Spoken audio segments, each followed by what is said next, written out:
handle. You come over here? Come on. Okay. Gimme. There you go. Yeah. Be careful. I'll make Be a lot of room for you. Yeah. There you go. No. There you go. We'll work with it. Let's try to work with it. There you go. There you go. I'm still in a good place for the mic. Hi. Welcome To input output. This week, our nugget has injured himself at the doggy daycare we take him to once a week so he gets playtime. Yeah. He's getting older. Yeah. And he still about throws. To turn 9. Yeah, he throws his body around. And I don't want to insult him and say stupidly, but you know what I mean. It's pretty stupid the way he throws his body around. Yeah. And he finally hurt something, so he's just limping around. Hurt his left leg somehow. Yeah.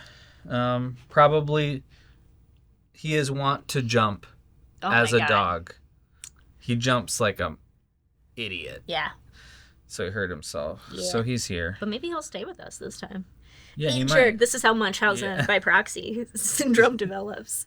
I got to keep my dog injured to make him sit on the couch with me. Oh my gosh! No, don't do it. You can't. You're limping around. All right. He just refuses. It sounded like Jerry Seinfeld there. Yeah. You're limping around. Freaked him out. Now he's scratching at the carpet the floor like it's leaves. Yeah, like dirt. he can get a little Lay down, hobble for himself. All right. Well, that's enough about Lay down. The star of the show. He'll go where he's gonna go. Bye. Bye. This week, yeah. What happened? You want to kick us off, or you want me to kick us off? Oh my gosh. Or what? It's been one of those weeks where you've been working a lot. I'm working like crazy. I've been, we're starting to do this little creative studio, and so that takes a lot of back end work that most of it is not fun. Nope. So I've been working on that. Yeah. In addition to doing things like painting the basement floor and getting the new TV hooked up. And one of the things I'll share in a moment is something I've been working on for the creative studio and for the full episodes of the show. So do you want to go first or me? No, I'll kick us off. Kick us off. So we have a physical media collection, and while I would say it doesn't not represent both of our tastes, it has mostly been driven by Matthew. There's a lot of stuff that I like in our collection because we have pretty similar tastes in a lot of things. But I decided to go on my own little mini spending rampage and get myself a car CD visor and CDs to play in my car because my car has a CD player. It's actually still got a CD in there that Matthew gave me for my birthday back in 2017, I think. And that CD is Lil' Kim Hardcore. Great choice. So that one's already in my car. Yeah. But I like to I like to have. Sometimes I don't listen to music. Sometimes I put the radio on, but then the radio kind of sucks these days, and you have to go through all the channels to try to find a song you can bear listening to. So I was like, you know what I'm going to do? I'm going to get myself a small collection of CDs for my car. Yeah. And I approached this CD visor. Right? Yes, here, I'll show it to you. I went for something a little outside of my normal taste. I wanted something with a little bit of personality, which was very hard to find used. So I went the opposite direction. I got something that doesn't represent my personality. It's a camouflage CD visor. It's from Hatchy Bottom.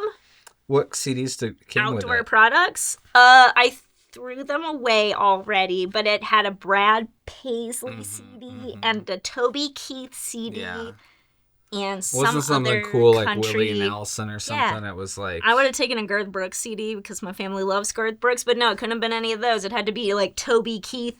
That don't make me a bad man. And I'm like, if you have to say that, it means you probably are a bad man.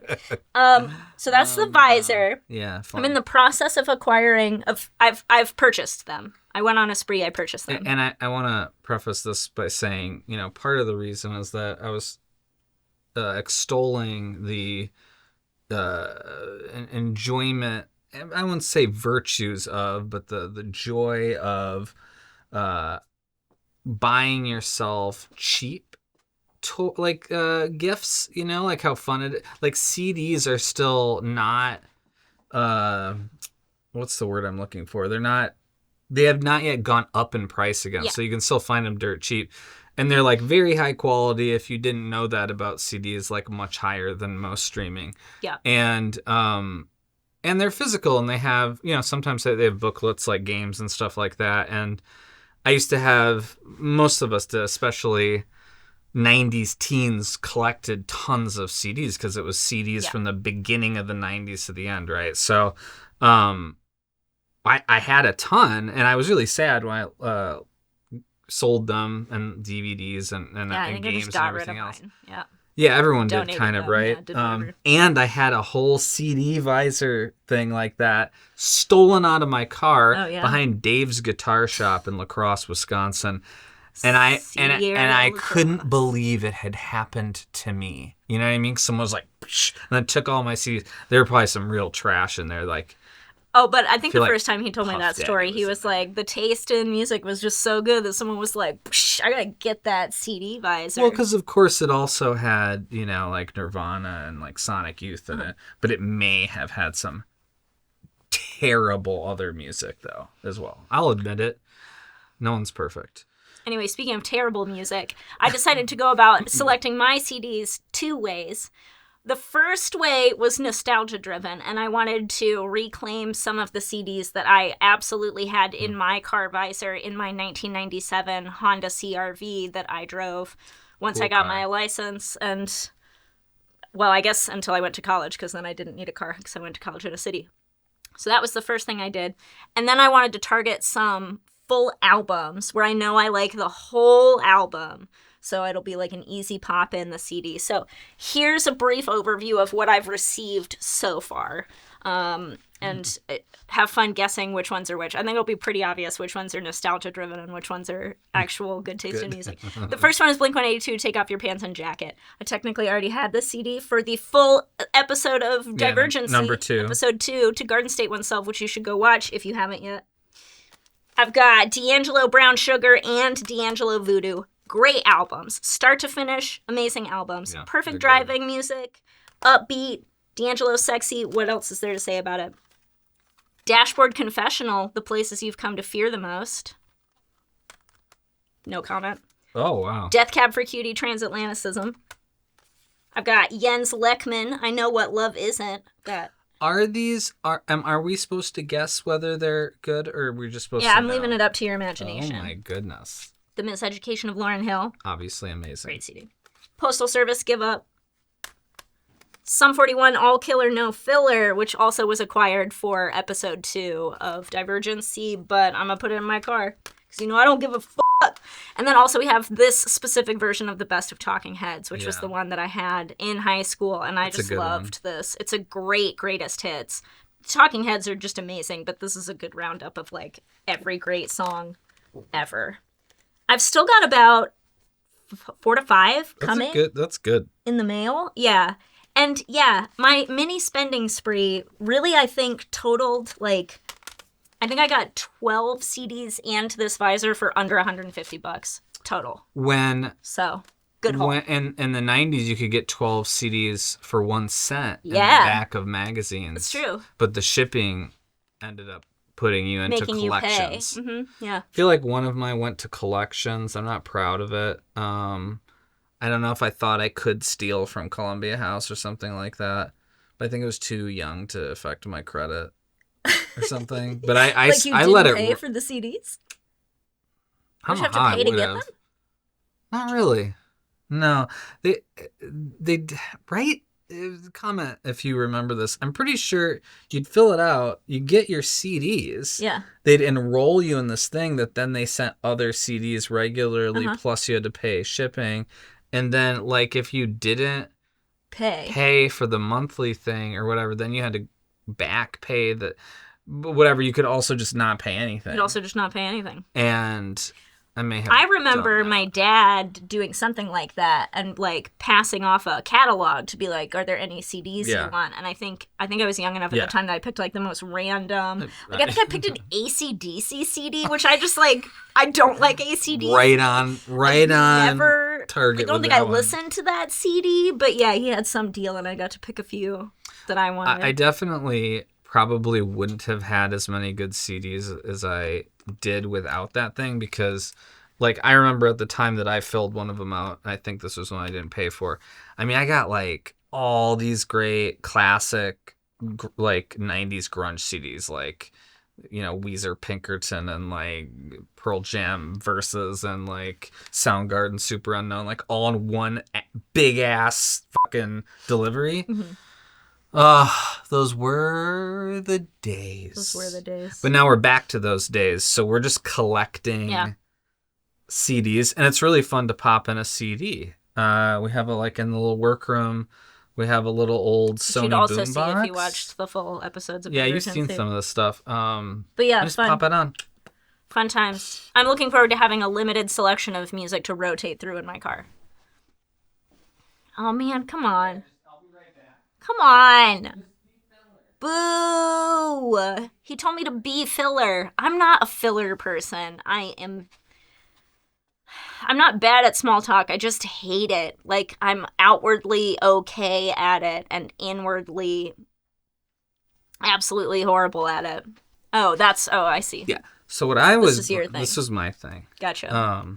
It's probably not in focus. This did not cost $150. Well, no, it didn't. So I've been, for the show and for other film projects, I've been trying to... We have some Blackmagic cameras. Everyone's so opinionated in this space. I really love the image of Blackmagic cameras. Started with like a regular 6K. Now have the full frame, which I really like, but the form factor, which I never thought was like... Man, people would complain about it, and I was just like, why would anyone give a shit whether the thing was shaped like an old DSLR or a box camera? And then as we started doing more complicated shooting things, you understand why having your camera just be a flexible box becomes really useful, and sometimes I would almost argue necessary for certain things. So they had this crazy sale, got this thing so cheap, relatively speaking. It's obviously not cheap gear, but this is a faux mini review. I haven't used it a ton yet, but the footprint is excellent. It makes it, you have to make all these decisions, and which he loves. This thing is, I love that. Oh man, I love it. He made that sound like a bad thing, but for him, well, it's a good thing. For some, they wouldn't want to rig all this stuff up, but not for him. Like, it's ergonomic for how I would want to be able to use it.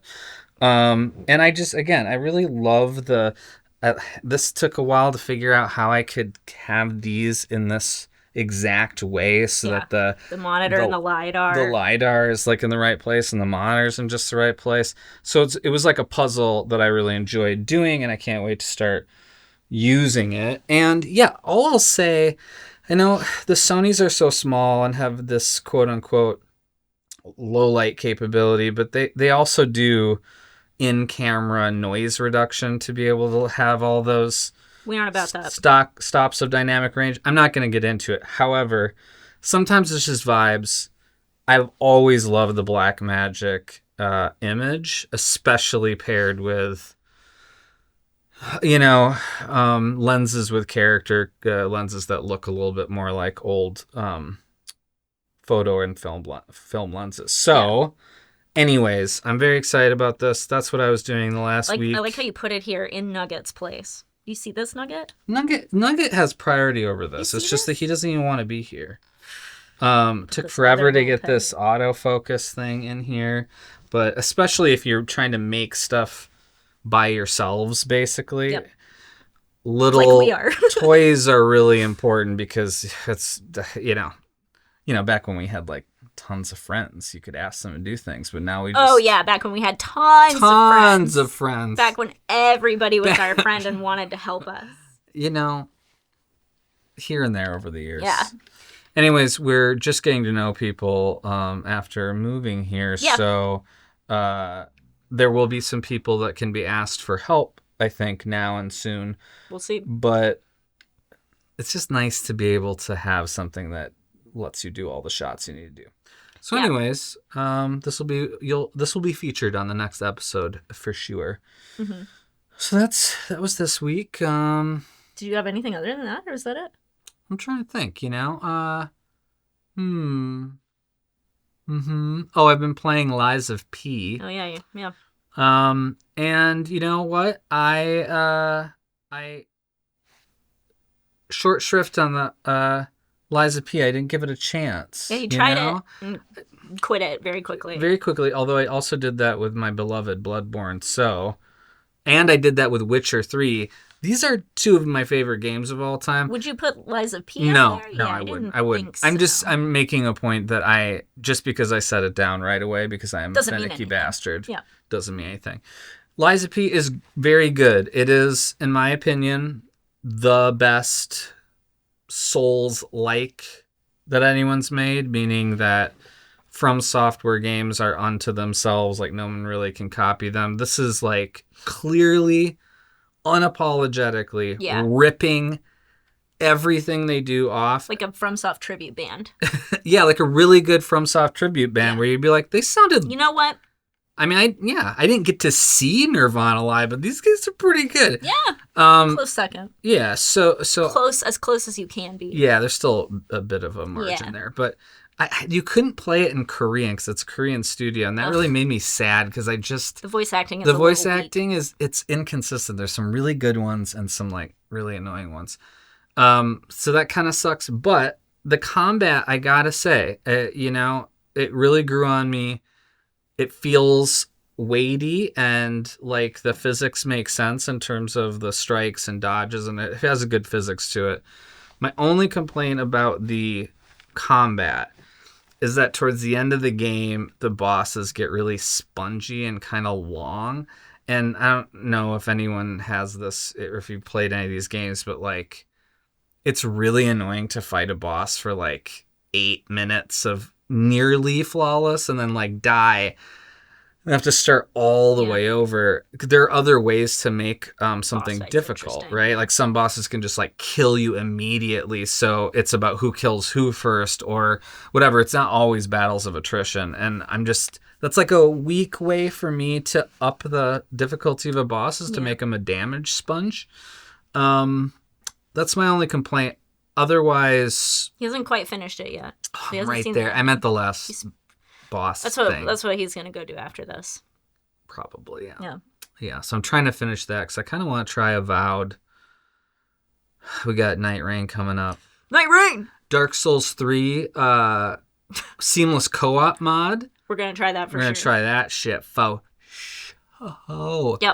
That's about it. That's what we've got going on. Sorry we missed last week. We had a life, family in town, and know, and it was a long week last week too. Yeah, we're just living. We're still here. Yeah. We're here for you. Yeah. What have you ever put together one of these things? What CDs were in your high school car visor or are still in your visor? What games are you playing? What are you playing right now? Now. Talk to us. Yeah. Let us know you're there. Let us know you're alive. Like us, just barely hanging on. Yeah. And shout out to the people who keep coming back and commenting. Mainly Jake, John, and Austin. Yeah. Yeah. Cool. Yeah. Thanks. Bye. Bye. Should I have included Nex on that list? He Nex. hasn't watched our short things, but also Nex. Anyway, bye again. Bye. What I'm thinking is what is killing me.